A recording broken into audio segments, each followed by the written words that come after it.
Halo semuanya, saya Ulaningsih Etwiori, mahasiswi dari Universitas Kristen Indonesia Maluku, program studi informatika dengan mata kuliah Interaksi Manusia dan Komputer.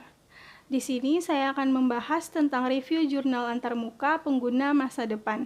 Untuk poin-poinnya, yang pertama ada kerangka kerja dan paradigma, yang kedua ada siklus tindakan, eksekusi, dan evaluasi, yang ketiga ada jarak pemisah eksekusi dan evaluasi, yang keempat ada kerangka kerja interaksi, dan yang terakhir yang kelima ada pemodelan sistem. Oke, kita masuk pada poin yang pertama, yaitu kerangka kerja dan paradigma. Kerangka kerja merupakan sebuah struktur yang digunakan untuk mengonseptualisasikan suatu sistem yang dapat digunakan untuk memahami cara manusia berinteraksi dengan komputer. Lalu untuk fungsi dari kerangka kerja ini, yang pertama untuk menyusun proses perancangan, yang kedua untuk mengidentifikasi bagian rancangan yang bermasalah, dan yang ketiga dapat mengkonseptualisasikan ruang persoalan secara menyeluruh. Lalu masuk pada pengertian dari paradigma. Paradigma ini merupakan sistem interaksi yang berhasil, pada umumnya diyakini akan meningkatkan daya guna dari sistem.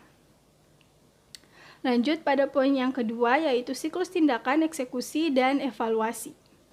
Di sini untuk siklus tindakan, eksekusi, dan evaluasi ini menurut Norman diawali dengan goal, yang mana goal ini merupakan kejadian yang diinginkan pengguna untuk terjadi.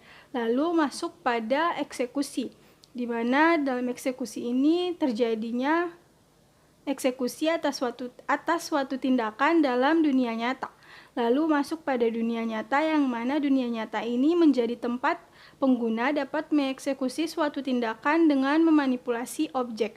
Lalu masuk pada evaluasi, di mana evaluasi ini terjadi validasi pengguna atas suatu tindakan yang membandingkan dengan goal yang ditetapkan sebelumnya. Lalu di sini ada 7 langkah tindakan yang dimana diawali juga dengan goal, yaitu kejadian yang diinginkan pengguna untuk terjadi. Lalu masuk pada eksekusi, di mana dalam eksekusi ini terjadinya membentuk keinginan, lalu menentukan tindakan, lalu mengeksekusi tindakan. Lalu masuk pada dunia nyata, yang menjadi tempat di mana pengguna dapat mengeksekusi suatu tindakan dengan memanipulasi objek. Lalu dari dunia nyata ini masuk pada evaluasi, di mana dalam evaluasi ini memahami status dunia nyata, lalu menginterpretasikan persepsi, lalu mengevaluasi hasil interpretasi tadi.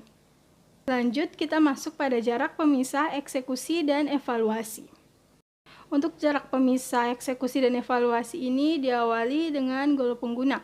Lalu untuk masuk pada sistem fisik ini harus melewati jarak pemisah eksekusi, di mana keinginan akan dieksekusi oleh sebuah sistem, lalu akan terjadi tindakan yang akan dilakukan oleh pengguna. Lalu dari sistem fisik ke goal pengguna ini terjadi jarak pemisah evaluasi, di mana pengguna akan mengartikan satu sistem dan seberapa jauh artefak yang dimiliki antarmuka mendukung pengguna untuk menemukan dan menginterpretasikan status sistem.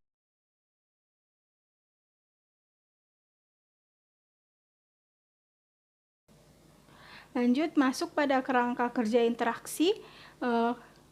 Di sini bisa kita lihat untuk kerangka kerja interaksi ini diawali dengan artikulasi, di mana pengguna memformulasikan sebuah goal yang kemudian dinyatakan dalam bahasa masukan.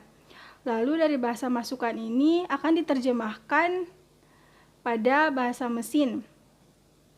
Lalu akan disajikan dalam bentuk bahasa keluaran. Lalu pengguna akan mengartikan hasil yang muncul di layar monitor dan mencocokkannya dengan goal semula. Di sini ada komponen utama dari kerangka kerja interaksi, di mana sistem yang dilambangkan dengan huruf S tadi itu menggunakan bahasa mesin, lalu atribut komputasi yang menunjukkan status sistem. Lalu untuk pengguna yang dilambangkan dengan huruf P besar tadi menggunakan bahasa tugas, lalu atribut psikologis yang menunjukkan status pengguna. Lalu untuk masukan yang dilambangkan dengan huruf M besar tadi menggunakan bahasa masukan. Lalu keluaran yang dilambangkan dengan huruf K besar tadi menggunakan bahasa keluaran. Lanjut, kita masuk pada poin yang terakhir, yaitu pemodelan sistem. Model konseptual atau model perancang merupakan model yang diciptakan oleh perancang itu sendiri. Lalu untuk gambaran sistem atau sistem image, yang pertama sistem yang diciptakan oleh perancang dan yang sesungguhnya dilihat oleh pengguna.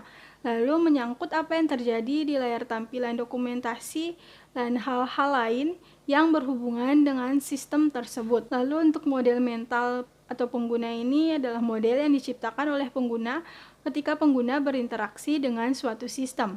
Untuk model mental ini tidak akan pernah terbentuk jika seseorang tidak pernah menggunakan sistem.